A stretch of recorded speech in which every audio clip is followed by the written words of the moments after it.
ನಮಸ್ಕಾರ ಫ್ರೆಂಡ್ಸ್, ನಾನು ಬಿಸಿನೀರು ಕಾಯಿಸ್ತಾ ಇದ್ದೀನಿ. ಸಡನ್ನಾಗಿ ವೆದರು ಮಳೆ ಮತ್ತು ಬಿಸಿಲು ಎರಡೂ ಜಾಸ್ತಿ.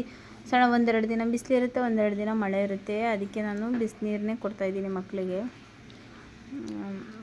ಎಲ್ರಿಗೂ ಹೆಲ್ತ್ ಅಪ್ಸೆಟ್ ಆಗ್ತಾಯಿದೆ. ಅದಕ್ಕೆ ಬಿಸಿನೀರನ್ನೇ ಫಾಲೋ ಮಾಡ್ತಿದ್ದೀನಿ. ಅದಕ್ಕೆ ಇವಾಗ ಸ್ವಲ್ಪ ಕುಡಿಯೋಕ್ಕೆ ನೀರು ಕಾಯಿಸ್ಕೊಡ್ತಾ ಇದ್ದೆ. ಅಷ್ಟರಲ್ಲಿ ನನ್ನ ದೊಡ್ಡ ಮಗಳು ಸ್ಕೂಲೆಲ್ಲ ಮುಗಿದು ಹಾಲಿಡೇಸ್ ಇರೋದ್ರಿಂದ ಶೂ ವಾಶ್ ಮಾಡ್ಕೊಮ್ಮ ಅಂತ ಹೇಳಿದೆ. ಅದಕ್ಕೆ ಅಮ್ಮ ಬಿಫೋರ್ ಆಫ್ಟರ್ ಮಾಡ್ತೀನಿ ಅಂದ್ಬಿಟ್ಟು ಮೊಬೈಲ್ ತೊಗೊಂಡು ವೀಡಿಯೋ ಮಾಡ್ತಾಯಿದ್ದಾಳೆ. ಶೂ ವಾಶ್ ಮಾಡ್ಕೊಳ್ಳೆ ಅಂತಂದರೆ ಬಿಫೋರು ಆಫ್ಟರು ಮಾಡ್ತೀನಿ ಅಂತ ಶೂ ವಾಶ್ ಮಾಡಿದ್ದಕ್ಕಿಂತ ಜಾಸ್ತಿ ವೀಡಿಯೋನೇ ಮಾಡಿಬಿಟ್ಟಿದ್ದಾಳೆ. ನಮ್ಮಮ್ಮ ನೋಡಿ ರಾತ್ರಿ ಬೆಳಗ್ತವಳೆ. ನಾನು ಈ ಕಡೆ ಎಲ್ಲ ಕೆಲಸನೂ ಮುಗಿಸ್ಬಿಟ್ಟು ಒಳಗಡೆ ಬರೋ ಅಷ್ಟರಲ್ಲಿ ನೋಡಿ ನನ್ನ ಮಗಳು ಹೆಂಗೆ ಕೆಲಸ ಕೊಟ್ಟಿದ್ದಾಳೆ ಅಂತ.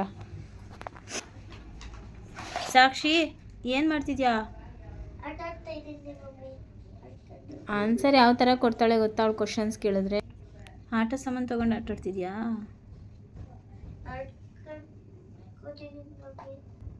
ಏನಕ್ಕೆ ಆಟ ಸಾಮಾನೆಲ್ಲ ತೆಗ್ದಿರೋದು ಇವತ್ತು? ನೀನು ದಿನ ತೆಗಿತಿರ್ಲಿಲ್ಲ? ದಸರಾ ಹಾಲಿಡೇಸ್ ಬಂದೈತೆ ಅಂತ ಆಟ ಸಾಮಾನು ತಗೋತಿದ್ಯಾ? ಹ್ಞೂ ಮಮ್ಮಿ. ನೋಡಿದ್ರಾ ನನ್ನ ಮಗಳು ಪಂಚಾನ್ಸರು? ಇದೆಲ್ಲ ನೋಡಿಕೊಂಡು ನಾನು ಆಗಲ್ಲ ಮತ್ತು ಅಂಗಡಿ ಹತ್ರ ಬಂದೆ. ಅಂಗಡಿ ಹತ್ರ ಬಂದರೆ ಮಳೆ ಸ್ಟಾರ್ಟ್ ಆಯಿತು. ಫುಲ್ಲು ಜೋರು ಮಳೆ ಅಂದರೆ ಮಳೆ ಇರುತ್ತೆ. ಆದರೆ ನೋಡಿ, ಇಲ್ಲಿ ಮಳೆ ಬಂದರೆ ನಮ್ಮ ಹೆಬ್ಬೂರಲ್ಲಿ ಇರೋ ವ್ಯವಸ್ಥೆನ ರೋಡು ತುಂಬಾ ಇದಾಗಿದೆ. ರೋಡ್ ಸೈಡಲ್ಲಿ ಫುಲ್ಲು ಮಳೆ ನೀರು ಬರುತ್ತೆ. ನೋಡಿ, ಏನಾದರೂ ವಸ್ತುಗಳು ಬಿದ್ದರೆ ಅಥವಾ ಚಿಕ್ಕ ಮಕ್ಳು ಏನಾದ್ರು ಬಿದ್ದರೆ ಗೊತ್ತೇ ಆಗಲ್ಲ. ಅಲ್ಲಿ ಗುಂಡಿ ಐತೆ, ಎಷ್ಟು ದೊಡ್ಡ ಗುಂಡಿ ಐತೆ, ಅದ್ರ ತುಂಬ ನೀರು ಹರಿತೈತೆ.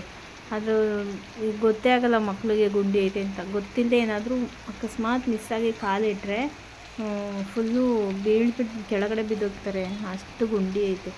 ಇದಂತೂ ತುಂಬ ದೊಡ್ಡ ಸಮಸ್ಯೆನೇ. ಯಾಕಂದರೆ ಯಾರೂ ಇದ್ರ ಬಗ್ಗೆ ತಲೆ ಕೆಡಿಸ್ಕೊತಾ ಇಲ್ಲ.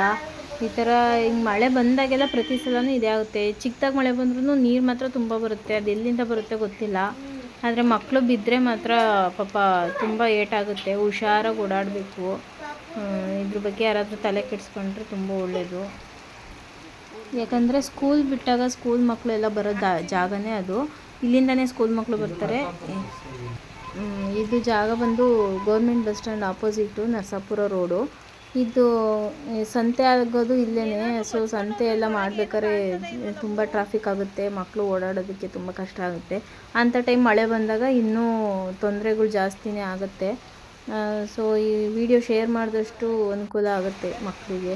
ನೋಡಿ, ಕಾರ್ ಬರ್ತಾಯಿದೆ. ಕಾರ್ ಬರೋದಕ್ಕೂ ಹಿಂದೆ ಮುಂದೆ ನೋಡ್ಕೊಂಡು ಅಲ್ಲೇ ಕ್ರಾಸ್ ಮಾಡ್ಕೊಂಡು ಅಲ್ಲೇ ನಿಲ್ಲಿಸ್ಕೊತಾರೆ ಅವರು. ಕಾರ್ನವ್ರು ಬರೋದೇ ಇಲ್ಲ. ಇದೊಂದು ಟಾಟಾ AC ಒಂದು ಹೋಗ್ತಾಯಿದೆ. ಗಾಡಿಗಳು ಓಡಾಡೋದಕ್ಕೂ ತುಂಬಾ ಕಷ್ಟ. ಆ ಕಾರ್ನವ್ರು ಅಲ್ಲೇ ನಿಲ್ಲಿಸ್ಕೊಂಡು ತುಂಬ ವೆಯ್ಟ್. ಈ ಸಮಸ್ಯೆ ಬಗ್ಗೆ ಯಾರೂ ತಲೆ ಕೆಡಿಸ್ಕೊತಿಲ್ಲ.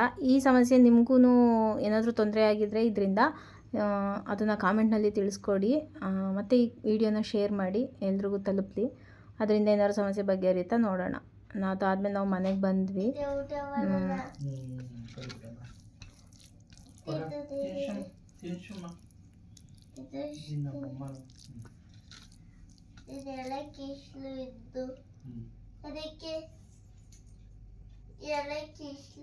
ಇದು ಪಾಪದಿದು. ಇದು ಎಳಕಿಸ್ಲು, ಅದಕ್ಕೆ ಎಷ್ಟಿದೆ ಎಳಕಿಸ್ಲು. ಅವ್ರ ಪಪ್ಪಂಗೆ ಇವತ್ತು ಇವಳೇ ಊಟ ತಿನ್ನಿಸಿರೋದು. ಊಟ ತಿನ್ನಿಸ್ಬಿಟ್ಟು ಈಗ ಫುಲ್ಲು ಡ್ಯಾನ್ಸ್ ಮಾಡ್ತಾಯಿದ್ದಾಳೆ. Full step. ವೀಡಿಯೋ ಮಾಡ್ತಾಯಿದ್ದೀನಿ ಅಂತ ನಿದ್ದೆ ಬಂದಿದೆ, ಆದರೂ ವೀಡಿಯೋ ಮಾಡ್ತಿದ್ದೀನಿ ಅನ್ನೋದಕ್ಕೋಸ್ಕರ ಡ್ಯಾನ್ಸ್ ಮಾಡ್ತಾಯಿದ್ದಾಳೆ. ಅವಳು ಅಷ್ಟು ನಿದ್ದೆಲಿದ್ರೂ ಒಂದು ಸ್ವಲ್ಪನೂ ಟಯರ್ಡು ಮೂಡು ಫೇಸ್ನಲ್ಲಿಲ್ಲ. ಅಷ್ಟು ಎನರ್ಜಿ ಆಗಿದ್ದಾಳೆ. ಓಕೆ ಫ್ರೆಂಡ್ಸ್, ಎಲ್ರಿಗೂ ಥ್ಯಾಂಕ್ ಯು ಸೋ ಮಚ್. ಬಾಯ್ ಬಾಯ್. ನಾಲ್ಗೆ ತೆಗಿ.